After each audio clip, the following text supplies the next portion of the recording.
La présence, celle des notaires, la profession a en effet décidé une fois par mois de faire du conseil gratuit dans le café populaire. Une manière de casser les codes et de rappeler haut et fort que l'accès au droit pour tous est un droit essentiel. Reportage dans un de ces cafés conseils à Cannes avec Denise Delahaye et Frédéric Tissot. À la terrasse d'un café, au milieu de la foule du samedi matin, un échange étonnant. Il n'y a pas de droit de succession entre époux.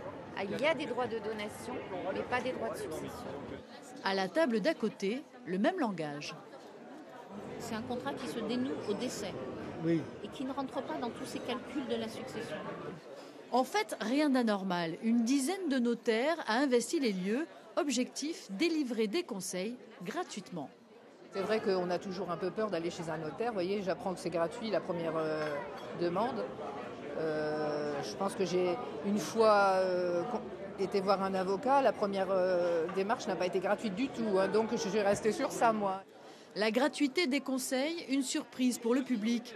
Pourtant, cela représente 35% de l'activité des offices notariaux. L'idée, c'était de venir en tenue décontractée, autant que faire se peut, au bar du coin, et de dire voilà, je suis là, si vous voulez du conseil, c'est anonyme, c'est gratuit.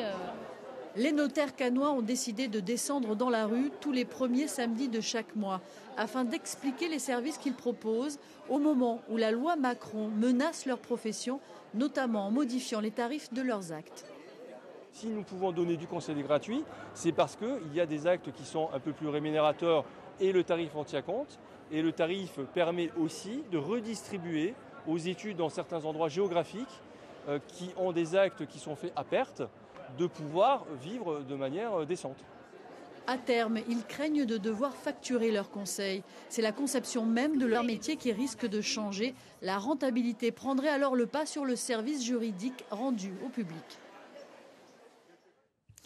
Allez, 19h08, il est temps de prendre la direction du port de Nice, où a démarré il y a quelques minutes la 12e édition du Festin Newport, la traditionnelle fête niçoise. On attend près de 30 000 personnes pour cette grande soirée où l'on peut danser, boire et bien sûr manger. Bernard Kleinhoff, bonsoir.